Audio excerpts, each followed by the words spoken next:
Assalamualaikum warahmatullahi wabarakatuh. Alhamdulillah Alhamdulillahi wahdah, wassalatu wassalamu ala man la nabiyya ba'dah, wa ala alihi wa ashabihi wa mawalah. Bismillahirrahmanirrahim. Wala hawla wala quwwata illa billah. Asyhadu an la ilaha illallah wahdahu la syarikalah, wa asyhadu anna Muhammadan abduhu wa rasuluh. Ya ayyuhalladzina amanu taqullaha haqqa tuqatih wa la tamutunna illa wa antum muslimun. Amma ba'd, ma'asyiral muslimin wal muslimat rahimakumullah. Semoga Allah Subhanahu wa taala senantiasa melimpahkan rahmatnya kepada kita. Kita lanjutkan kajian kita membahas kitab Lum'atul I'tiqad yang ditulis oleh Al-Imam Ibnu Qudamah Al-Maqdisi rahimahullah. Pembahasan kita sekarang tentang beberapa ayat yang berbicara tentang sifat-sifat Allah. Pembahasan kita tentang beberapa ayat Al-Quran yang berbicara tentang sifat-sifat Allah. Nanti disebutkan dalam ayat-ayat itu sifat wajah bagi Allah, kemudian kedua tangan bagi Allah, sifat diri, datang, ridha, cinta, marah, murka, dan benci. Penulis buku berkata rahimahullah, "Famimma jaa min ayati sifat qaulullahi azza wa jalla wa yabqa wajhu rabbik."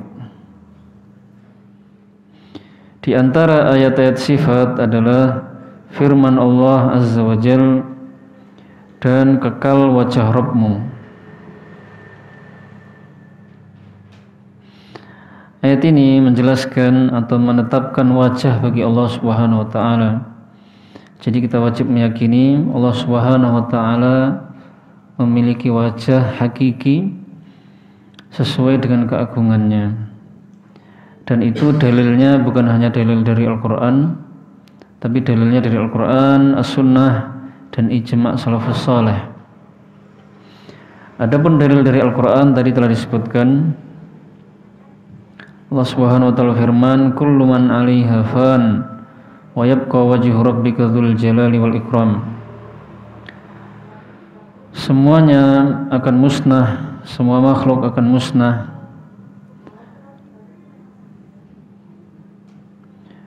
dan yang kekal adalah wajah Rabbmu yang memiliki keagungan dan kemuliaan. Jadi semua makhluk akan binasa kecuali wajah Allah Subhanahu wa taala.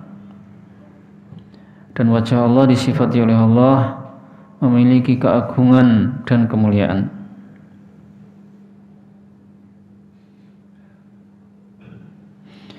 Jadi dalam bahasa Arab wajhun artinya wajah, tapi dalam penggunaan memang sering digunakan untuk wajah, kadang-kadang digunakan untuk wajah dan yang lainnya, gitu ya. Contohnya seseorang mengatakan, "Loh, kemana saja Pak Fulan ini, kok sudah 1 tahun ini tidak pernah kelihatan wajahnya, gitu. Kok sudah 1 tahun atau 2 tahun ini ya, Pak siapa ini namanya kok nggak pernah kelihatan, sudah 1 tahun wajahnya nggak pernah kelihatan." Waalaikumsalam warahmatullahi wabarakatuh. Maka yang dimaksud apa? Wajahnya saja, tidak ya.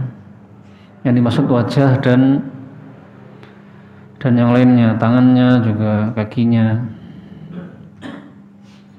Kemana saja jenengan kok baru kelihatan batang hidungnya, gitu.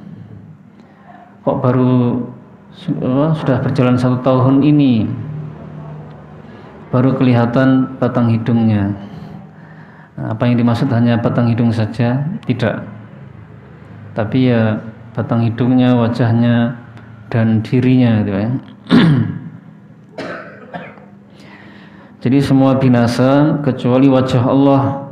Maksudnya bukan hanya wajah Allah yang tetap kekal, tangannya kemudian hancur, tidak. Tapi yang kekal adalah Allah dan yang lainnya, tangannya, kakinya. Tapi Allah Subhanahu wa taala mengatakan wa yabqa wajhu rabbika, dan kekal wajah Rabbmu. Karena Allah ingin menjelaskan bahwasanya Allah memiliki wajah.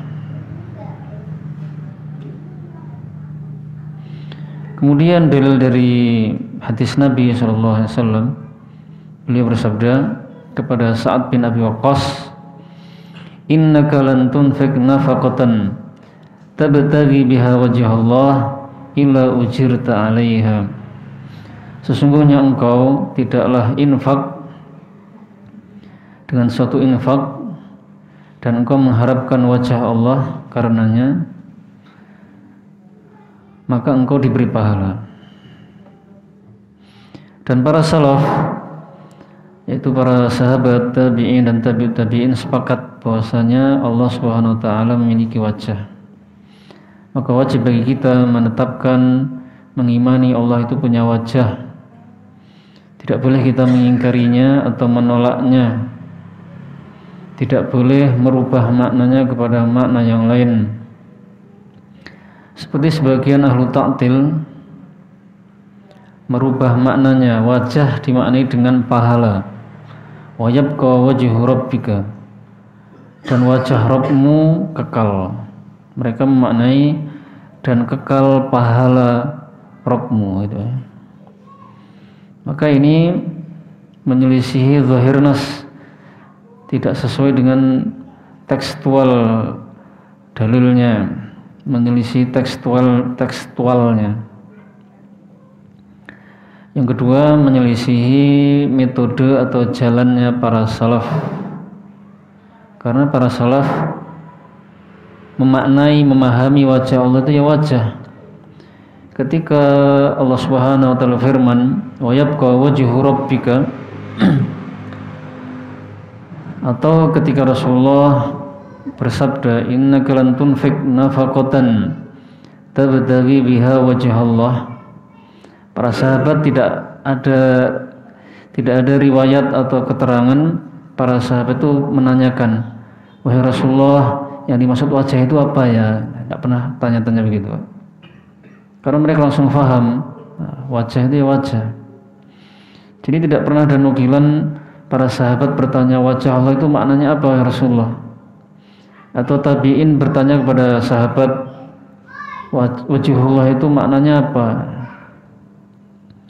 Tabi'ut tabi'in juga tidak pernah bertanya kepada tabi'in wajhullah itu maknanya apa. Berarti wajhullah artinya wajah Allah gitu ya. Dan ini menunjukkan mereka sepakat. Karena seandainya ada makna yang lain tentu sudah dinukil. Salah satu salaf tentu akan menyampaikannya kepada kita. Kemudian kita tidak boleh membagaimanakan wajah Allah. Wajah Allah itu seperti apa ya? Apa begini? Bahannya dari ini, besarnya segini, ya tidak boleh. Karena apa? Karena akal kita tidak akan tahu, tidak akan bisa mengetahui wajah Allah itu seperti apa.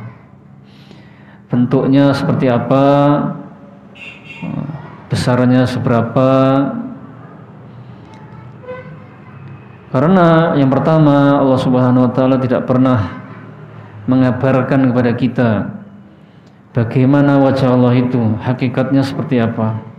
Begitu pula sifat-sifat yang lain, Allah tidak pernah mengabarkan tentang kaifiyah atau hakikat sifat Allah. Yang kedua, kita tidak pernah melihat wajah Allah di dunia ini. Seluruh makhluk tidak pernah dan tidak akan pernah bisa melihat wajah Allah. Sekalipun Nabi Muhammad tidak pernah melihat Allah atau melihat wajah Allah di dunia ini dengan mata kepala beliau gitu ya. Dengan mata melihat langsung tidak pernah. Yang ketiga, karena memang tidak ada yang sebanding dengan Allah, tidak ada yang serupa dengan Allah, dan tidak ada yang sejenis dengan Allah Subhanahu wa taala. Kemudian kita tidak boleh menyerupakan wajah Allah dengan wajah makhluknya. Karena apa? Karena tidak ada sesuatu pun yang serupa dengan Allah, tidak ada sesuatu pun yang sama dengan Allah Subhanahu wa taala.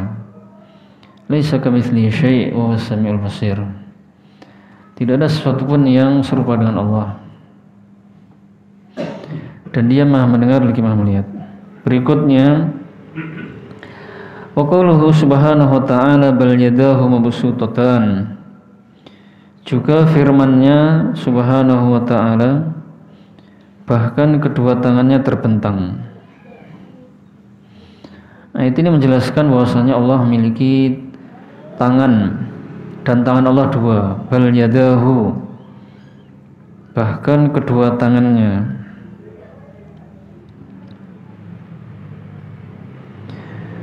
Dan dalil-dalil yang menunjukkan Allah itu tangannya dua adalah dalil dari Al-Quran, hadis, dan juga ijma'.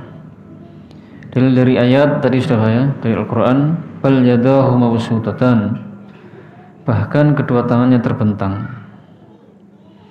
Adapun dalil dari hadis, Rasulullah SAW bersabda, yaminullah mal'a la yaghidhuha nafaqah saha'ul lail wan nahar, saha'ul lail wan nahar. Kemudian ujung hadisnya adalah biyadihil ukhra al qabdu yarfa'u wa yakhfid. Tangan kanan Allah penuh, Dia selalu memberi, siang dan malam selalu memberi, dan tangan yang satunya menggenggam. Ini menunjukkan bahwasanya tangan Allah itu dua. Dan para salaf juga sepakat bahwasanya Allah memiliki dua tangan.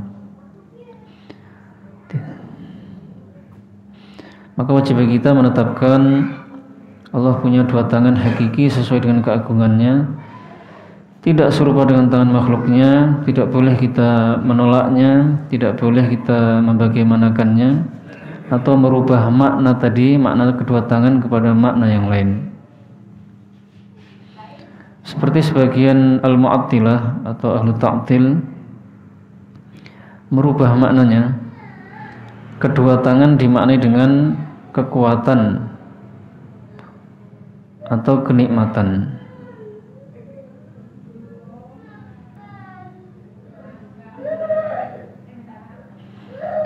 Maka ini bantahannya tentu seperti biasanya, seperti yang dulu disampaikan atau tadi disampaikan ya.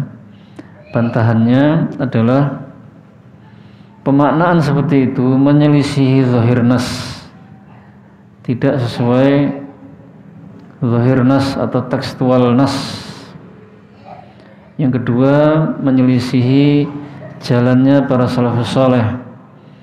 Dan yang ketiga, tidak ada dalil yang mendukung bahwasanya makna kedua tangan itu dua kekuatan atau dua kenikmatan. Tidak ada satupun dalil sahih yang memalingkan makna seperti itu.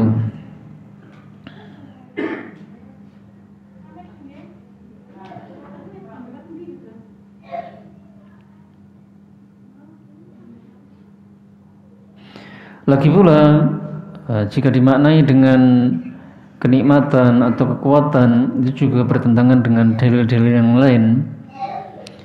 Kalau dimaknai kekuatan, masa kekuatan Allah hanya dua, berarti terbatas gitu ya. Kemudian jika kenikmatan itu juga dua, ini juga bertentangan karena nikmat Allah itu tidak terhitung. Wa in ta'uddu ni'matallahi la tuhsuha. Jika kalian menghitung nikmat-nikmat Allah, niscaya kalian tidak akan bisa menghitungnya. Kemudian kaum muslimin rahimakumullah, di dalam Al-Quran ayat-ayat yang berbicara tentang tangan Allah itu datangnya ada yang bentuknya mufrad itu tunggal satu. Kemudian yang kedua bentuknya musanna dua. Dan yang ketiga modelnya datangnya bentuknya jamak. Yang bentuknya mufrad atau tunggal yaitu ayat yang bunyinya tabarakalladzi biyadihil mulk. Maha suci Allah Subhanahu wa taala yang di tangannya seluruh kerajaan. Yang di tangannya seluruh kerajaan. Kemudian yang bentuknya musanna dua adalah firman Allah Ta'ala bal yadahu mabsutatan, bahkan kedua tangannya terbentang. Kemudian yang bentuknya jamak firman Allah Subhanahu wa taala awalam yaru anna khalaqna lahum mimma amilat aydina an'ama. Apakah mereka tidak melihat bahwasanya kami menciptakan hewan-hewan ternak untuk mereka dengan tangan-tangan kami. Nah, gitu Pak ya. Bagaimana kita menggabungkan ayat-ayat ini? Kalau menurut sebagian orang kok sepertinya bertentangan gitu. Kok ini dengan tangannya, yang ini dua tangannya, yang ini dengan tangan-tangan kami gitu. Maka kita katakan bahwasanya yang pertama tadi bentuknya mufrad. Mufrad itu mufradnya mudhaf, tunggal disandarkan. Tunggal disandarkan dengan tangannya. Tangannya disandarkan kepada Allah. Nah, maka ini tidak meniadakan bahwasanya tangan Allah itu dua. Karena tangannya itu mencakup semua tangan yang dimiliki oleh Allah Subhanahu wa taala, begitu Pak. Seperti saya mengatakan tangan saya. Nah, tangan disandarkan pada saya. Tangan saya berarti mencakup semua tangan yang saya miliki dan tidak meniadakan tangan saya itu dua, gitu ya. Walaupun bentuknya mufrad tangan satu tangan saya.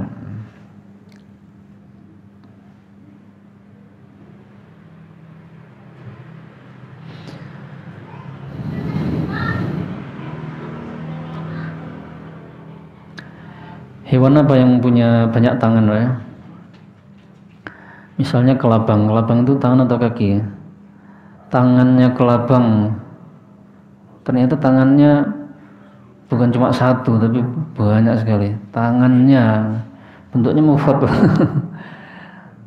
Tangannya lebih dari 10 kayaknya.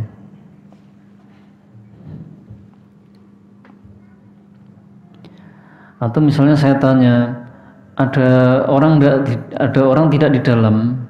Orang ini kan satu ya. Ada orang tidak di dalam. Oh ada. Berapa? 10. Oh begitu. Jadi orang tunggal, tapi ternyata bukan satu gitu ya. Bisa satu, bisa dua, bisa tiga, bisa 10 gitu. Kemudian kalau maksudnya dua, nah itu sudah jelas. Dua tangannya ini jelas sudah maksudnya dua. Tidak kesana tidak kemari gitu ya. Jadi tangan Allah dua. Sedangkan jamak dengan tangan-tangan kami, nah ini juga ini maksudnya li ta'zim, untuk pengagungan. Nah, seperti ucapan misalnya seorang presiden mengatakan kami sebagai presiden gitu ya. Maksudnya untuk pengagungan, bukan untuk menunjukkan jumlah presiden banyak.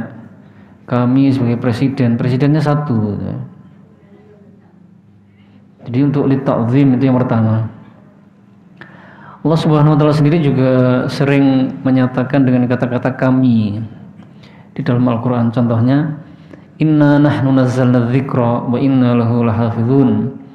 Sesungguhnya kamilah yang menurunkan az-zikr, Al-Qur'an maksudnya. dan kamilah yang benar-benar menjaganya. Untuk pengagungan, bukan maksudnya Allah itu banyak, tapi Allah satu. Kemudian yang kedua, bahwasanya ada sebagian ulama mengatakan jamak itu minimal 2. Memang diperselisihkan Pak ya, jamak itu ada yang mengatakan 2, ada yang mengatakan 3. Makanya sholat jamaah itu minimal 2. Dikatakan sholat jamaah minimal 2. Ada imam dan makmum 1 sudah sholat jamaah. Maka jika jamak itu dibawa kepada minimal jumlahnya 2, berarti tangan Allah 2. Nah, walaupun maksudnya tangan-tangan kami, tangan-tangan itu kan jamak, tangan-tangan kami, berarti dikembalikan menjadi 2 gitu ya.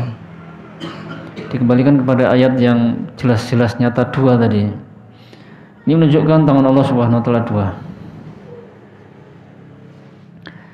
Kemudian berikutnya sifat yang ketiga, wa qauluhu ta'ala ikhbaran an Isa alaihissalam annahu qala ta'lamu ma fi nafsi wa la a'lamu ma fi nafsik. Dan firman Allah Ta'ala yang mengabarkan Isa alaihissalam bahwasanya dia berkata, engkau tahu apa yang ada dalam diriku dan aku tidak tahu apa yang ada dalam dirimu.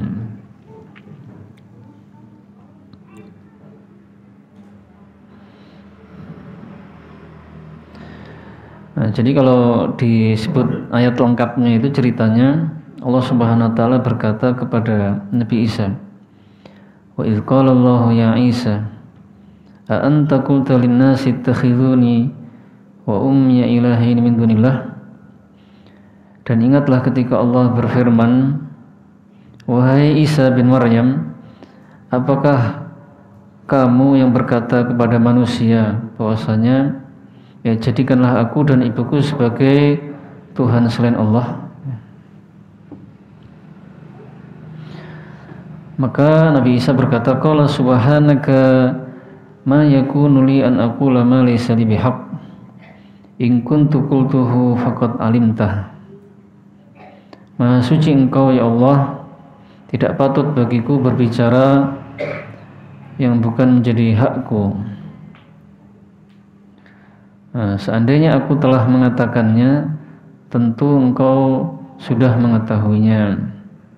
Ta'lamu ma fi nafsi wa la a'lamu ma fi nafsik innaka anta 'allamul ghuyub. Engkau mengetahui apa yang ada pada diriku dan aku tidak mengetahui apa yang ada pada dirimu. Sesungguhnya engkau maha mengetahui segala yang gaib. Jadi Allah Subhanahu wa taala memiliki diri, manusia juga punya diri gitu ya. Secara arti sama, diri, secara sifat sama, diri, tapi berbeda, tidak sama. Jadi kita wajib mengimani Allah Subhanahu wa taala memiliki diri. Dan itu berdasarkan dalil Al-Qur'an, As-Sunnah dan Ijma' juga. Tidak boleh kita menolaknya, membagaimanakannya, merubah maknanya kepada makna yang lain, dan tidak boleh juga menyerupakan dirinya Allah dengan dirinya makhluk, karena tidak ada yang serupa dengan Allah Subhanahu wa taala. Sungguh sangat jauh perbedaan antara makhluk dengan Allah. Perbedaan zatnya makhluk, dirinya makhluk, dan semua sifat-sifat makhluk dengan zatnya Allah, dirinya Allah, dan semua sifat-sifatnya. Perbedaannya seperti perbedaan makhluk itu sendiri dengan Allah Subhanahu wa taala.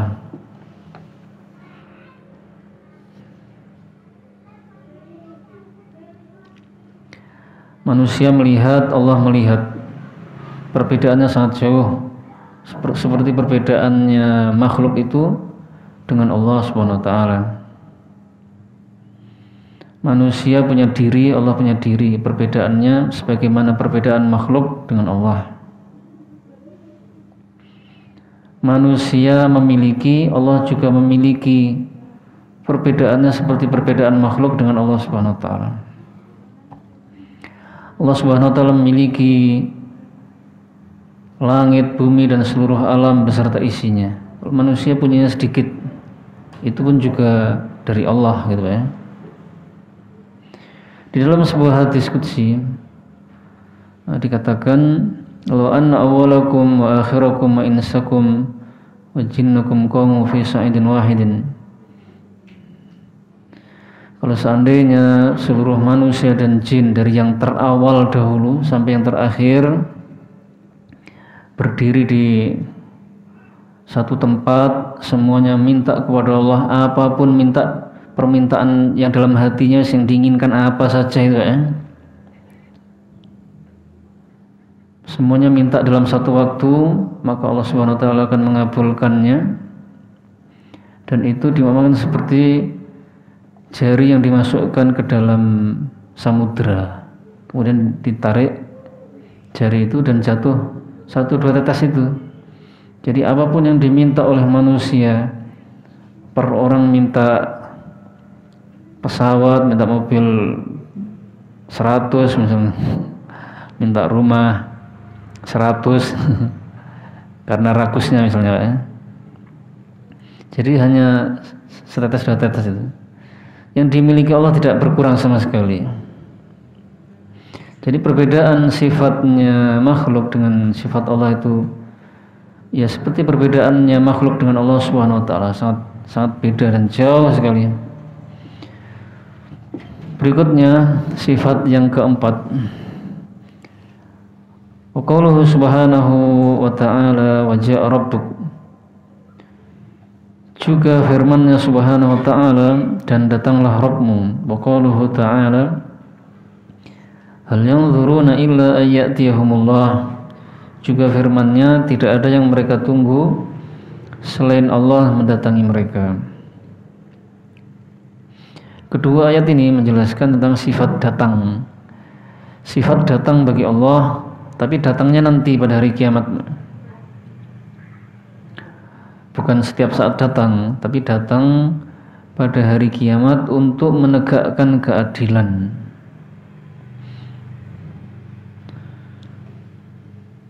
Wa ja'a rabbuka wal malaku saffan saffa wa ji'a yawma idzin bi jahannam yawma idzi yatadzakkarul insan wa anna lahu dzikra. Dan Rabbmu datang dan malaikat-malaikat berbaris-baris. Malaikat berbaris-baris mengelilingi seluruh makhluk di padang mahsyar. Semuanya takut tunduk kepada Allah. Allah datang. Dan pada hari itu semua manusia sadar atas perbuatan-perbuatannya dahulu di dunia, yang baik dan yang buruk. Tetapi kesadaran itu pada saat itu tidak berguna lagi. Jadi Allah Subhanahu wa taala memiliki sifat al-maji dan al-ityan. Artinya sama. Lafadznya beda tapi maknanya satu, sama. Ja'a artinya datang, ya'tiya artinya datang. Jadi kita wajib mengimani Allah memiliki sifat datang nanti pada hari kiamat untuk menegakkan keadilan, menghisab seluruh makhluknya, jin, manusia, atas perbuatan-perbuatan mereka. Dan datangnya Allah tidak serupa dengan datang makhluk. Datangnya makhluk tidak sama sekali. Berikutnya, qauluhu ta'ala yuhibbuhum wa yuhibbunah. Juga firman Allah Ta'ala, Dia mencintai mereka dan mereka mencintainya.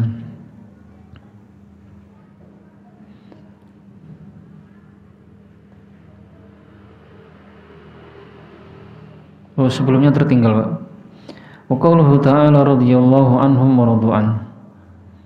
Allah ridha kepada mereka dan mereka ridha kepadanya. Pada ayat ini Allah Subhanahu wa taala menjelaskan Allah memiliki sifat ridha. Allah ridha kepada orang beriman dan beramal saleh. Orang-orang beriman juga ridha kepada Allah Subhanahu wa taala. Dalil bahwasanya Allah memiliki sifat ridha, dalilnya dari Al-Quran dan As-Sunnah beserta ijma'. Dalil dari Al-Quran tadi sudah, dalil dari hadis yaitu sabda Nabi SAW, Inna Allah la yarda 'anil 'abd ayyakul al-akalah fayahmaduhu 'alaiha aw yashraba syurbah fayahmaduhu 'alaiha. Sesungguhnya Allah Subhanahu wa taala ridha kepada hamba yang dia itu apabila makan memuji Allah dan apabila minum memuji Allah Subhanahu wa taala. Jadi ketika akan makan baca bismillah, akan minum baca bismillah, setelah makan minum baca alhamdulillah, ya. Jadi kalau kita ingin diridhai oleh Allah, diantaranya mengamalkan itu. Mau makan baca bismillah, setelah makan baca alhamdulillah. Atau lengkapnya alhamdulillah alladzi at'amani hadza wa razaqani min ghairi haulin minni wala quwwah. Dan para salaf sepakat bahwasanya Allah memiliki sifat ridha.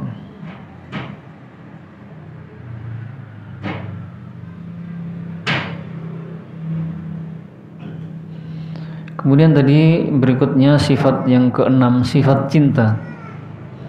Ini juga berdasarkan dalil Al-Quran, As-Sunnah dan Ijma'. Dalil dari Al-Quran, Allah Subhanahu wa taala firman, yuhibbuhum wa yuhibbunah. Dia mencintai mereka dan mereka mencintai Allah. Dalil dari hadis, Rasulullah SAW bersabda ketika akan perang Khaybar, la'utiyanna ar-rayata ghadan rajulan yuhibbullaha wa rasulah wa yuhibbuhullahu wa rasuluh.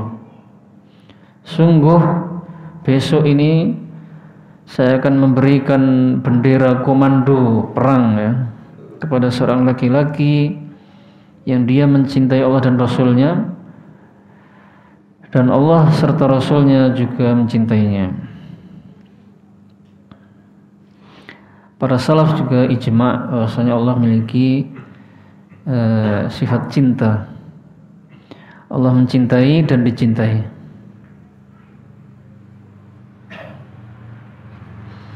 Berikutnya, wa qauluhu ta'ala fil kufar wa ghadiballahu 'alaihim. Juga firman-Nya tentang orang kafir, Allah murka kepada mereka. Wa qauluhu ta'ala ittaba'u ma askhatallah. Juga firman-Nya mereka mengikuti apa yang membuat Allah murka.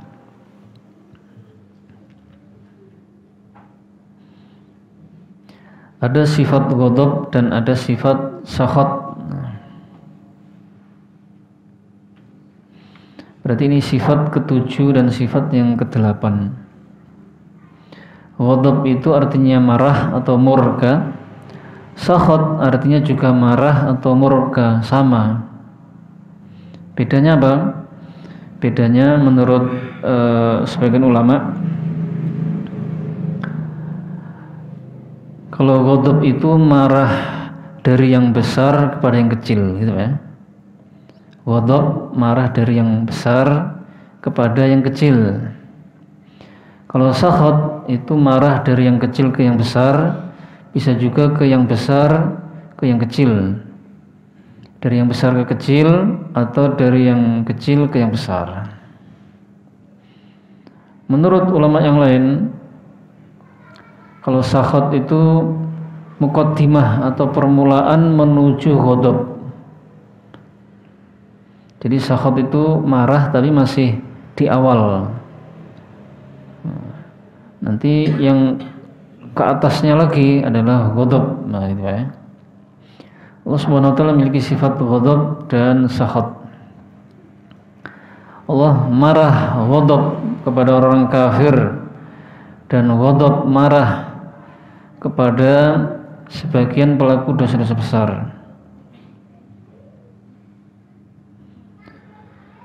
Allah Subhanahu wa taala firman, wa ghadiballahu alaihim, dan Allah marah kepada mereka, maksudnya orang kafir.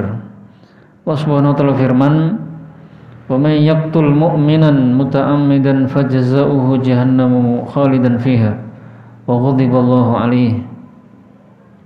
Barang siapa membunuh seorang mukmin dengan sengaja, maka balasannya neraka jahanam, dia kekal dalamnya, dan Allah marah, ghadab kepadanya.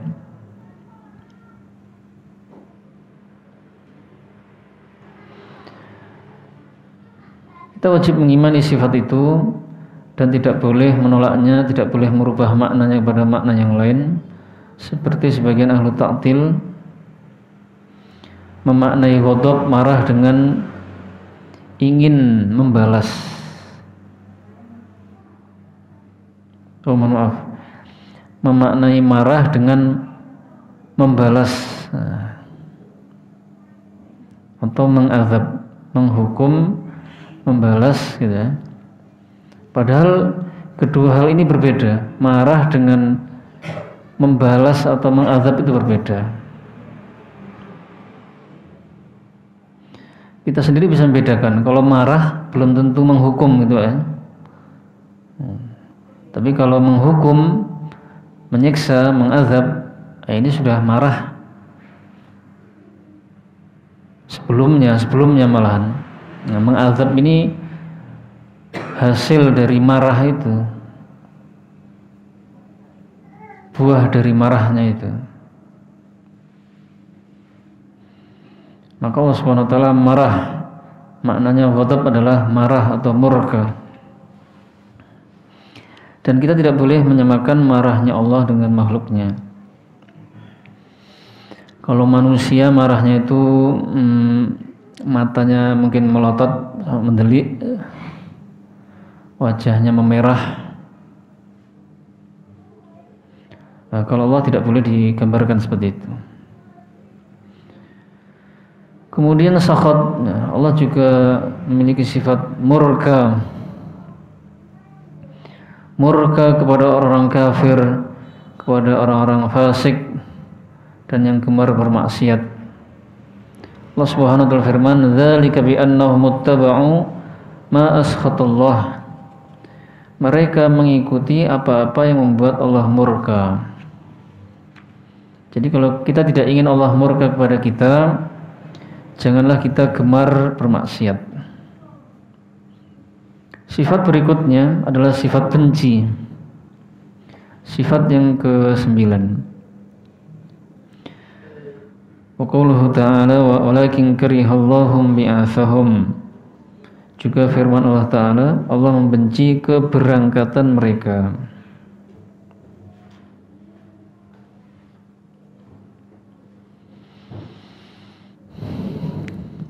Dalam ayat ini Allah Subhanahu wa taala menetapkan Allah itu memiliki sifat benci.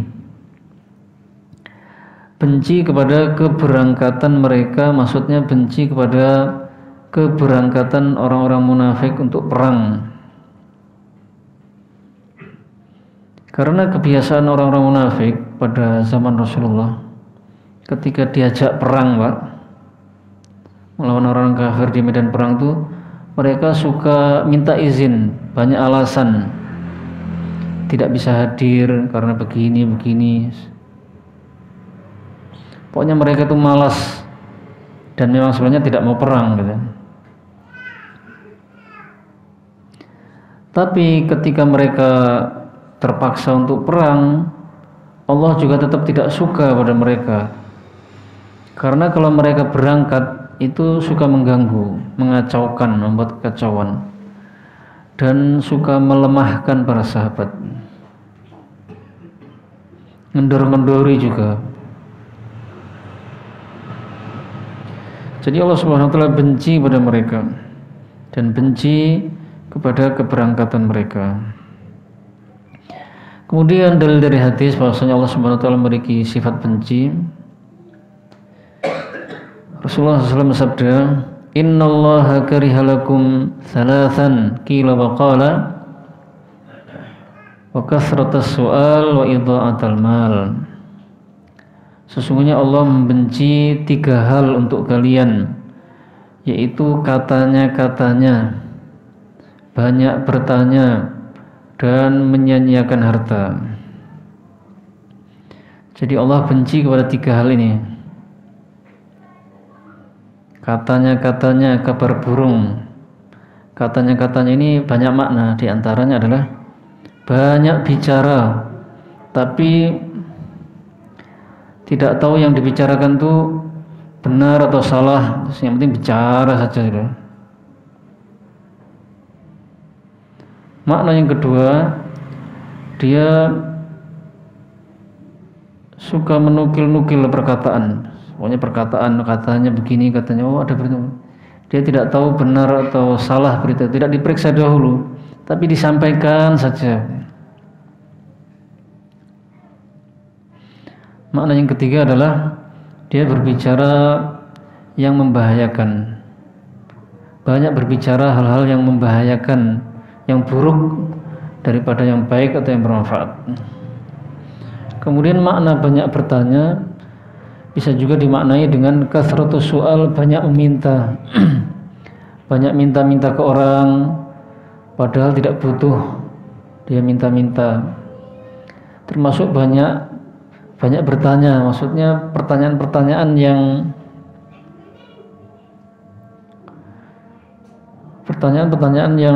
tidak penting gitu. Atau pertanyaan maksudnya merendahkan orang lain, pertanyaan merendahkan gurunya. Nah, itu maksudnya banyak bertanya seperti itu dibenci oleh Allah Subhanahu wa taala. Kemudian yang dibenci ketiga adalah menyia-nyiakan harta, yaitu harta dihambur-hamburkan, dihabis-habiskan, atau digunakan untuk hal-hal yang diharamkan, maksudnya begitu. Jadi kata-kata membenci bukan berarti 3 hal itu makruh semua, tidak Pak. Ada yang makruh, hukumnya makruh, ada juga yang sampai haram gitu.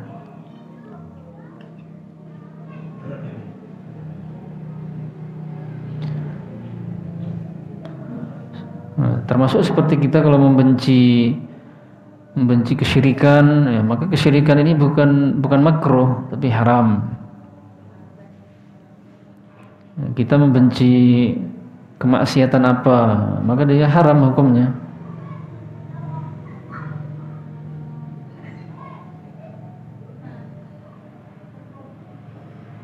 Nah, dalam masalah fikih juga begitu. Dalam masalah fikih, para ulama dahulu sering mengatakan makruh, hukumnya makruh.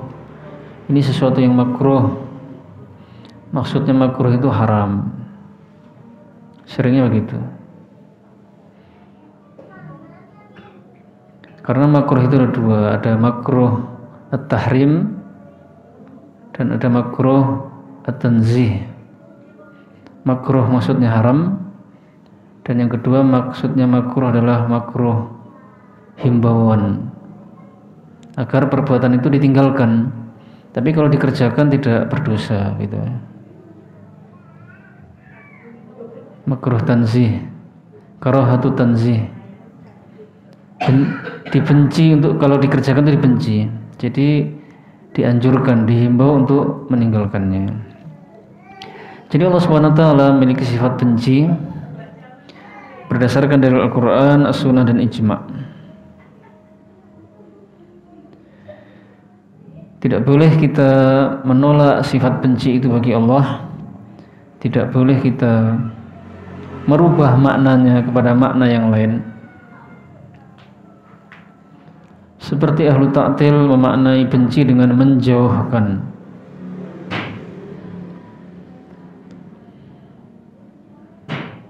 Menjauhkan sendiri, membenci sendiri. Tidak boleh kita membagaimanakan sifat bencinya Allah Subhanahu wa taala. Sebagaimana tadi telah disampaikan. Karena kita tidak tahu bencinya Allah itu bentuknya seperti apa gitu ya. Modelnya seperti apa kita tidak tahu. Karena kita tidak pernah melihat Allah benci. Bentuk bencinya itu kita tidak pernah melihat.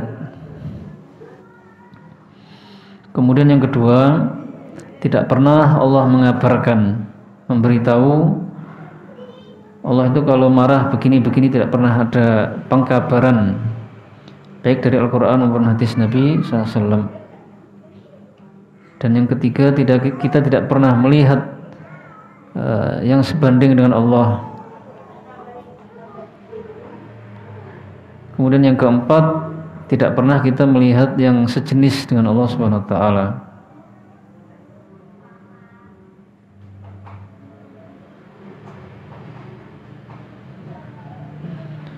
Kemudian kita tidak boleh menyerupakan bencinya Allah dengan bencinya makhluk.